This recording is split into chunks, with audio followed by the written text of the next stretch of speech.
Get ready for hot takes and insight from local industry experts in real estate, business, and lifestyle. He used to play ball with the Padres. He played hockey for the Lobos. Now they're crushing it in the real estate game. Together, they'll showcase the best of the Duke City.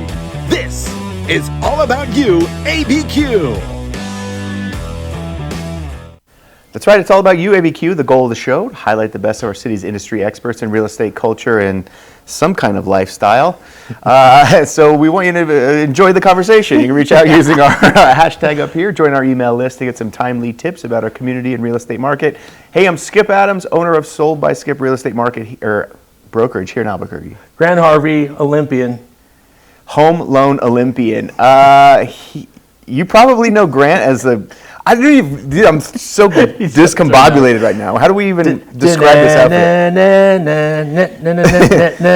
Yeah, I should have brought in some gold medals for you. Here's where you're going to want to stay tuned. We're joined in the studio by Steve Kraemer. He's got a cool story about living outside of New Mexico, coming back to New Mexico. And thinking outside of the box. And then starting something pretty cool down by the airport we're going to take a look at.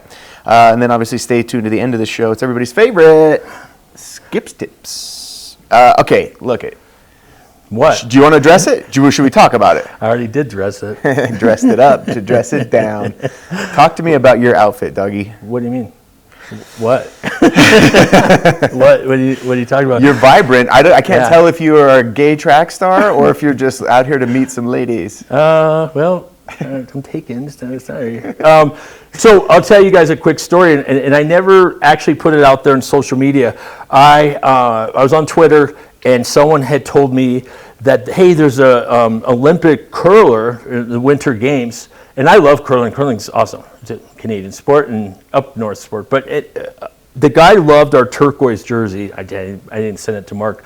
And so I said, hey, man, I'll send you a turquoise jersey. That's cool. It's flattering that you like the UNM's jersey. And he goes, let me do you one better. How about I send you our jerseys and our official Olympic jacket. So this is an actual Olympian jacket, and then this is the curling jersey, and the guy's an extremely nice guy. Can you see it? Yeah. So that was a kind of a cool gift. He sent me a bunch of stuff that I kind of went, you know what, this would be appropriate for today's show. So I thought it'd be cool to floss this, but he sent it to me in the during one of my busy hockey seasons, and I never put it out there, but I thought this was apropos. So, well, that's a cool story. I think that speaks a lot to, you always kind of giving back and being interactive with the community and the fans out there. And so that's some cool memorabilia. Yeah, I'm pretty lucky in terms of, I don't necessarily believe in karma. I think you should do the right thing all the time and not expect something good to come back. But I think for me, just being jovial on whatever platform, it's worked out well for me. So, do you mind just, because I know when he sent you that, he sent you some tips on curling etiquette, number one. We all know curling etiquette. But we want to see the form. Would you be able to do some splits for us? I didn't want to do this. But I'm going to do what I'd probably do is this little number, get the fluorescent lighting out of my face, and I would take the rock, right? And I'm a lefty. All right, we ready? And you go, and the Skip would be sweeping down there, like his day job as a janitor. So I would take it, and I would go. You're sliding. I'd be sliding, yeah. I'd be sliding, and it'd be like, just like as a toddler on the ice, second nature. So. But the money is in the release, bro. You got to have the soft hands. You can't jerk it. Ready? For the follow-throughs, everything, right? They teach you in sports. And then I'd just be knocking rocks out of there. Probably get a 90-pointer. Oh, rock knockers back. I've got a pointer for you. Let's talk more about it. Albuquerque's a wild place. We always try and get more eyes on Albuquerque, but sometimes it just happens that Albuquerque just has a way of bringing attention to itself. Mark, roll the clip. This is what you normally see at the airport or on a flight. Overhead bins on planes are for carry-ons, of course. They're not for passengers, but this woman was spotted inside one on a Southwest flight from Albuquerque. She was found by a flight attendant before the plane took off for Phoenix. A lot to unpack here. So did they discover it after or during the flight, or what happened? Was it during the flight? But imagine the balls you have to just be like, you know what? Yeah, I'm gonna go first class and just lay down the whole I've way actually had here. that idea, but I didn't think I could fit in there. So when I was playing baseball, we used to take these monster bus trips across like the state of Texas, and so the smaller guys on the team would used to just crawl up into the luggage rack and just take naps or like sleep up there during the night because it was, just sitting on a bus for it's either that or you get into fist fights. That always happens too. I've never hit one of my friends before, but I used to watch some of my teammates like just duke it out because you'd be in an airplane and one guy would be punching the back of your seat and one guy, just smoked. He turned around and just popped him right in the face. And it was like, yeah, dude, that's what happened. You've been bugging him for 57 minutes. You got to get wrecked. Yeah, no, that's for sure. So it happens to be birthday season. Everybody I know is having birthdays, including my mom and dad are having a birthday. One of the drawbacks of living up in like the far northeast part of town is that there's a lack of restaurants, quality restaurants and stuff. Especially where you're at, that quadrant is. There's just really there's not a ton of quick options. You either get fine dining or it's like, Go eat at CVS. Yeah, or just eating potato chips. Dinner at Dorothea. So a new Greek restaurant is opening. Shout out Dorothea. We went there last night and took over the old Mykonos spot. And really? Just a Okay, cool yeah, vibe. yeah. So they went in and redid the inside of it. Shout out Nicole who brought us in. So they did a soft opening this week, and we were able to get in, get a table, and kind of sample. Pick up some plants. We literally bought everything on the menu just to try it, but also just celebrating mom and dad for their birthday. What are you, rich? I wish I was. Richard? Could have afforded that bill, but New Mexico Gas Company is set to sell for $1.25 billion. Wait, and this is something I didn't. I think that the last time they sold was in 2016. But New Mexico Gas Company is set to sell for $1.25 billion to Emera Inc., a global energy service company. They reached an agreement to sell the wholly owned and operated New Mexico Gas Company to Bernhardt Capital Partners, private equity firm. Here's a hack, right? So if you ever had to call them, you sit on hold. The first thing they say is, "This is an emergency. Press 9 to talk to the emergency." Yeah, my button. mom's on fire. Yeah, but if you don't press the emergency button, you'll sit on hold like an asshole for 25 minutes while they go, "Okay, you're next. What's going on? You need to change your password." You're the wrong department. Yeah, what's your name? That's not your name. Okay, this is getting puzzling. Anything else got you all ranted up? Actually, hold on. Before that, I'll pre-rant because one time, somehow, did I tell the story already? My electricity, I didn't get billed for 3 years. I already told this? Yes. Okay. Well, it's not gas related. You blamed it on Brooks. He did. He could have changed. Like there's a Transformer, not the movie, or not the guy that was boning himself on that Transformer. But I guess the guy's like, you could have killed the Transformers, and I go, okay, like I didn't. It wasn't me. I didn't pay for this. I don't. Okay, let's get into Grant's rants. There we go. I'm all hyped up. I'm feeling real Olympic right now. So let's talk about the Olympics. A lot of times people say, "Hey, how come you are always grumpy about stuff?" Well, being grumpy is funny, but I'll give the Olympics some kudos. I think we have the fastest man on the planet. We got the 200-meter winner. The good thing about me being a dual citizen is I've been extra winning this Olympics. What I don't like is how, I would say, ethnocentric some of our coverage is.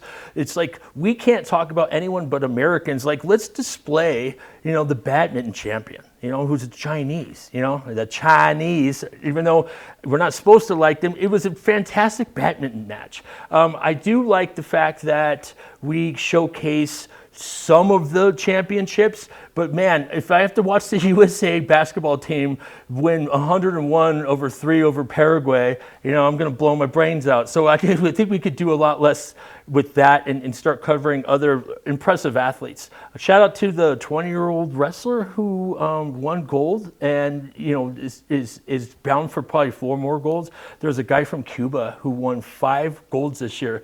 How impressive is that? Now, how unranty is that? Now, I will rant, and I'm going to change the subject.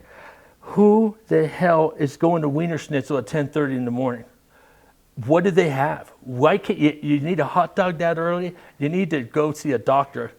That's a Grant's rant. It's all-encompassing from the hot dog man himself. I've been made aware that I put this on Facebook. I think sometimes if you want a preamble to what I'm going to say on UABQ, I get these ideas of my Facebook statuses. But someone was like, "Well, you know, they have breakfast," and I'm like, "What? So who cares? What are they going to serve you for? Like a hot dog, like a burrito, or like a what is that even like? Why even want? Like, how did you find that out? It's weird." Coming up next, here's why you're going to want to stay tuned. We're joined in studio by Steve Kraemer. Built some soccer fields in Albuquerque. Yeah, really cool. Another innovator, another person who was a yes guy, and Field of Dreams. Yeah. Baseball reference. Thank you. 1-0. And also stay tuned to the end of the show. It's everybody's favorite Skip's Tips. Where? Welcome back to UABQ. I'm Skip Adams, owner of Sold by Skip Real Estate Brokerage here in Albuquerque. Grant Harvey, home loan expert. I'm trying to take you serious in the Ricky outfit. Bobby? Shake and bake. We're joined today by Steve Kraemer of Kraemer Fields. Camaraderie and community through competition. Get ready to have your mind blown. Steve, welcome to the show, man. Thank you, guys. Appreciate it. You have a cool backstory in the fact that Los Alamos kid, but you didn't grow up, you grew up all over the place a little bit. So Yeah. My parents were in the Peace Corps, so I spent 5 years in Kenya, kind of through kindergarten. So I still have some memories of that, which is pretty unique, pretty interesting. And what are your memories of living in Kenya? mostly like my classroom at kindergarten, and my teacher and our dog, which is he was a German Shepherd named Yogi, and we had like banana trees in the yard and like big garden and things like that. And so did you ever have any background in the Peace Corps then, besides just growing up? No, I didn't. That was my parents' thing. Both my sisters were born in Africa. My parents did 2 stints. They came back for grad school and went back. So. And then you ended up in Los Alamos. Mm-hmm. So what brought everybody to Los Alamos? First, we moved to Albuquerque for a little bit. My parents say because they talked to somebody who had visited New Mexico, and they said that my parents really like it because it was pretty similar in sort of geography and to where they were in Africa, with like 4 seasons and mountains and grasslands, things like pretty similar. And then they just said whoever gets the next job will just move there. And my mom got the job as the children's librarian in Los Alamos. And so my dad started work with a guy who owned a carpet cleaning business. And then that guy was retiring, and my dad bought the business from him. And so growing up all the way through high school, well, actually about middle school, that's what he did. He just cleaned carpets, had another guy, and he was home every day after school. And it was. Did you ever have to go help? And yeah, yeah. We had. I was responsible for cleaning the local. It wasn't a Walgreens. I can't remember what it was. But it was like a pharmacy. So I got to use the little buffer. The buffer. Little Zamboni. Yeah, I loved it. Yeah. And then we would go clean an office. So yeah, he would put us to work. Talk about your story. I mean, you got into soccer big time. Yeah, I played at UNM for 4 years. I mean, just when I was a kid, my parents were like, all you ever want to do is be a pro soccer player, and that's my memory. I was like, that's what I want to do. I wanted to play in England. That was like the big goal, and went to college, and after college I went to Germany for a few months to try and play there, and then there was an opportunity to come back and play in the USL, which is essentially like AAA baseball. Mm-hmm. So my thinking was, come here, do well, get moved up. Climb the ladder. Didn't really work that way back then. There wasn't much of like a connection. There's no it wasn't like there was a farm team. We were a farm team for one of the other MLS teams. But yeah, I loved it. Did that for 5 seasons, and well, so you bounced around a lot. I think one of the cool things about our show is we always talk to get perspective from people who lived here, left, and then came back. And it's like, what are some things that you're nostalgic for New Mexico or Albuquerque in general that come to mind? When I moved back, I was like, I'm going to come back, I'm going to figure it out. And as soon as I just crossed the board, like the open skies and just the vistas, and then thinking about how nice people are here. I mean, it's different. I mean, I spent an off season in DC, one of the worst places to just I'm sure shrewd. Oh God, it's just everybody thinks they're important, and and then like I had a bunch of teammates from the East Coast, and and Atlanta the traffic is bad, and like it's weather. A little humid in the South. It's humid, and humidity was fine, but it's almost like there's just something about New Mexico, and sometimes it's hard to put your finger on it. But I think the biggest thing for me was like the weather. You can go skiing, you can go to the lake, you can go hiking, all the outdoor stuff. Yeah. But then really it's more like the pace of life, and there's some real, there's real culture here. A lot of different cultures. No, you're not throughout, wrong. And a lot of people from all over the world are starting to discover New Mexico, and they kind of come with the same thing, just going, what? I mean, the cost of living is hella cheap. The food's great. Yeah. Why isn't everyone living here? I've had a lot of people go, I'm going to move to such and such. And I go, my first reaction to everybody is, how long do you want to spend in a car each day? There's a quality How of much is your life time aspect. worth? And they talk about yeah. that, right? I How mean, much there's is your people time that worth? commute there and commute back, and so you give up 2 hours. The other thing I like to joke around with about people is like the problem with moving is you'll still be there. A lot of times people want to move their way out of a situation or whatever. Yeah. And it's like, this place has a lot to offer. And sometimes people can be brooding and down on the town, but it's like this city will give you what you want to get out of it, right? And No, it's true. It's not going to hand you, good times, and may not be near a beach, but again, we get to actually get home in 17 minutes. Yeah. Every city has the same problem. I was just in Dallas. People talk about, Texas and Dallas. I'm like, same problems we have. Like it's sort of human nature. Like there are going to be issues. There are going to be parts of town that are rougher. There's going to be homeless issues. There's going to be, nobody's happy with their government. Like in Dallas, everyone's like, the mayor. Isn't like that crazy? No one is ever doing a good job. And I'll do a side piece. When it comes to sales tax, are we always 0.25% from fixing it all? It's not, everyone gets crazy and go, if we could just get a quarter more, everything would be fine. Yeah. Let me speak to something commercial, because I just found out from my friend JC. He said that commercial property taxes are going up 100%.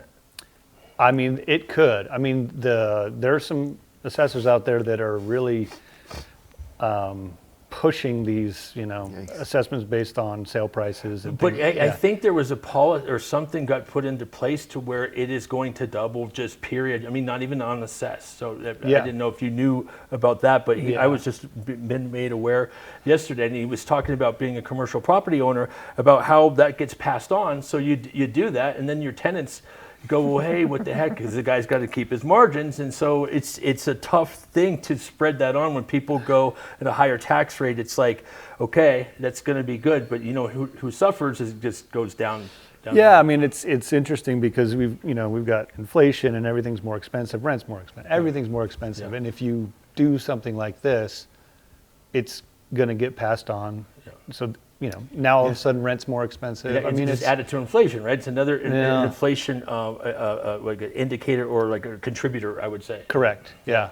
What's going to happen to all our dispensaries then, man? Where are you going to get all your weed, man? Let me be known, I hate weed. I'm not against it. I like to go fast. Ricky Bobby. Ricky Bobby.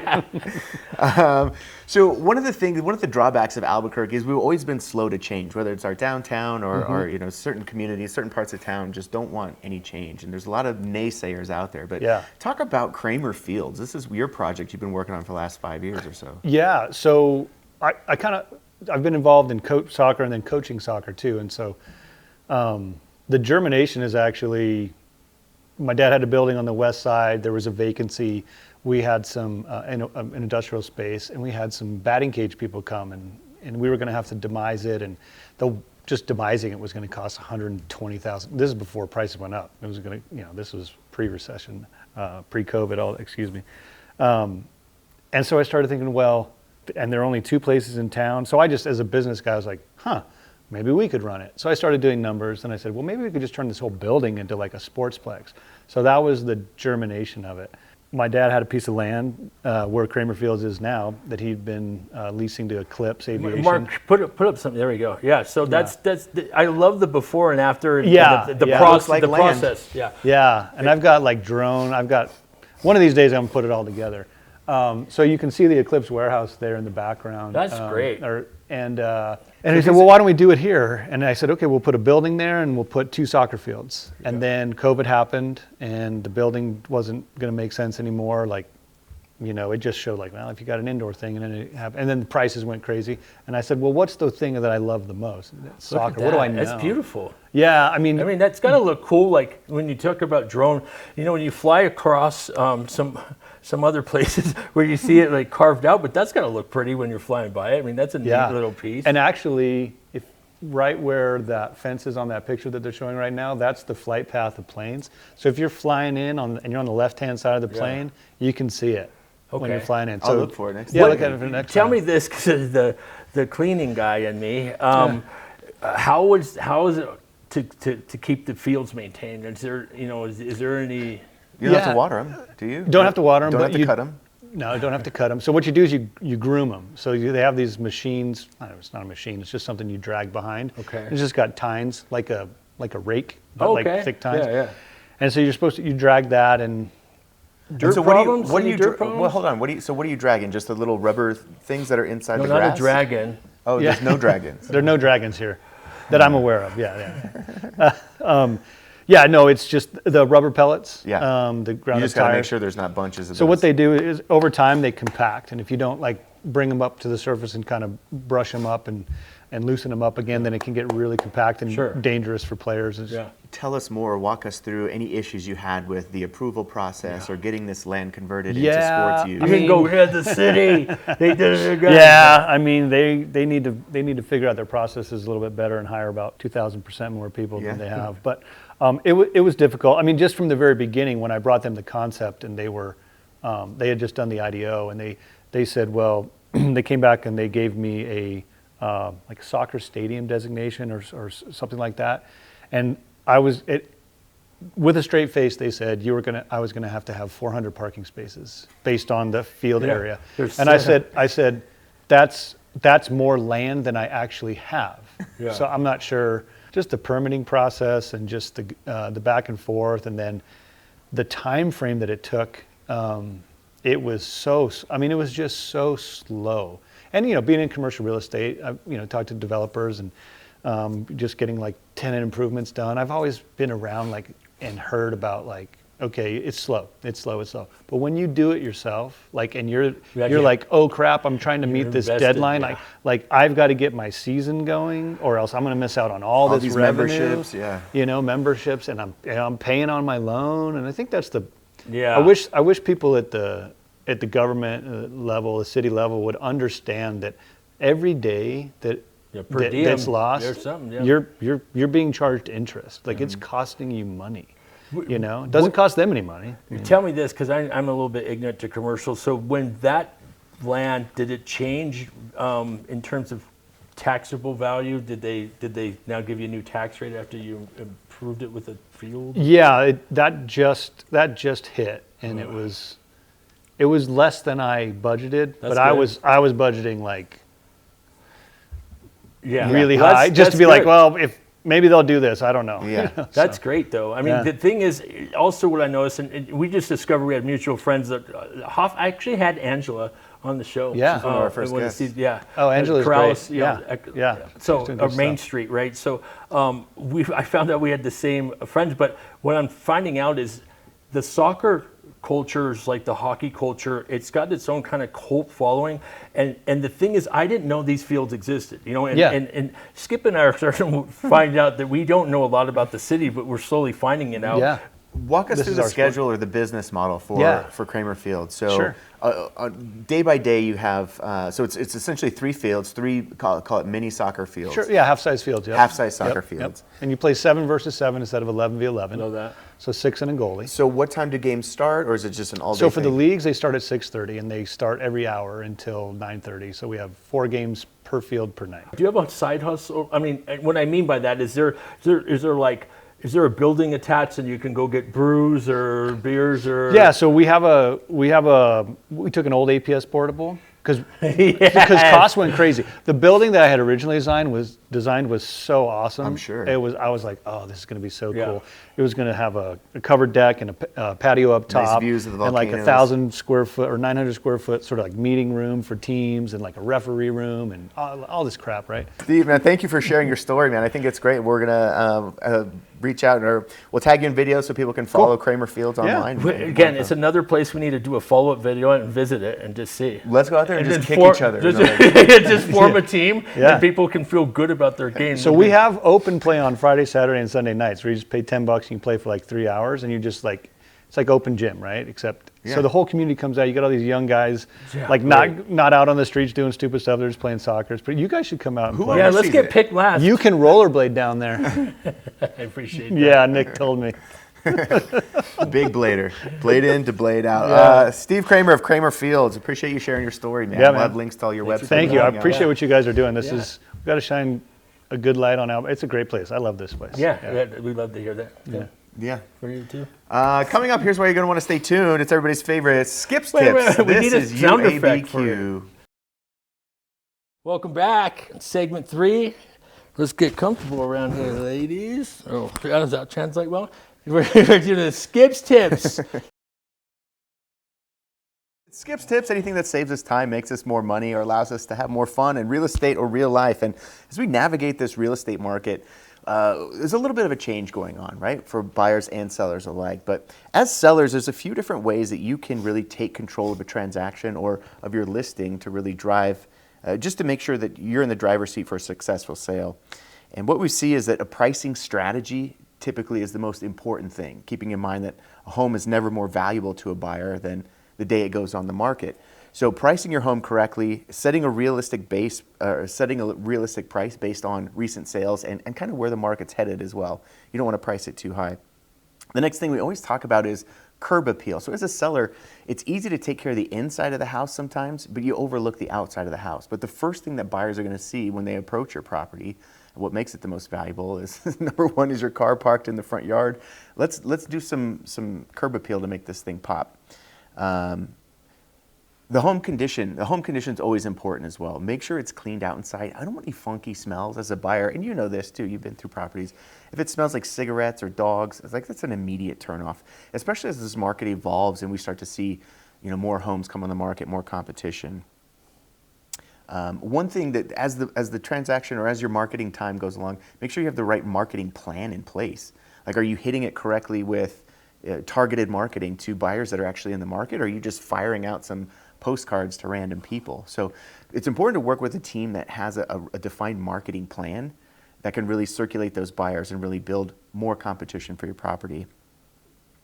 And then, of course, flexibility. As we go through these changing times and as values are up and down right now and interest rates are all crazy, it's important just to be flexible with buyers. Buyers can be in transition. Maybe you'll get contingent buyers. But just keep in mind that, being able to work with buyers and be flexible to their needs as well is going to put you in the driver's seat of the long term. I don't know, what's been your experience? Share this with a friend and tell them Skip said so. I guess I hate Wiener Schnitzel that bad where I've been made aware that I already talked about it last week. But God, does that place suck. And who's going to Long John Silver's also? Did I talk about that? No, but Captain D's. What is that? What's Captain D's? Sounds like a strip club where you get some fish. All right, so now we're on TV every day of the week. We got Wednesdays and Sundays. Thank God. On the Education Channel, and then every day, tune in to Channel 27 where you're going to see us. We're in public schools now. We open up. Remember Channel 1? Yeah. There's no more Pledge of Allegiance, just Skip's Tips now. We need a sound effect.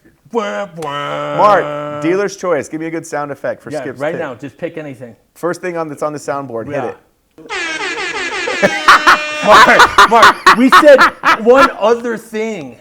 This is why we're on.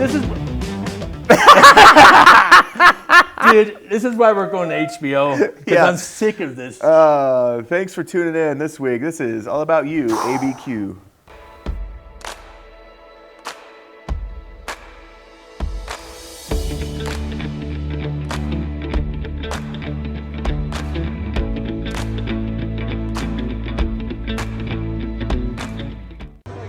You're watching You, ABQ.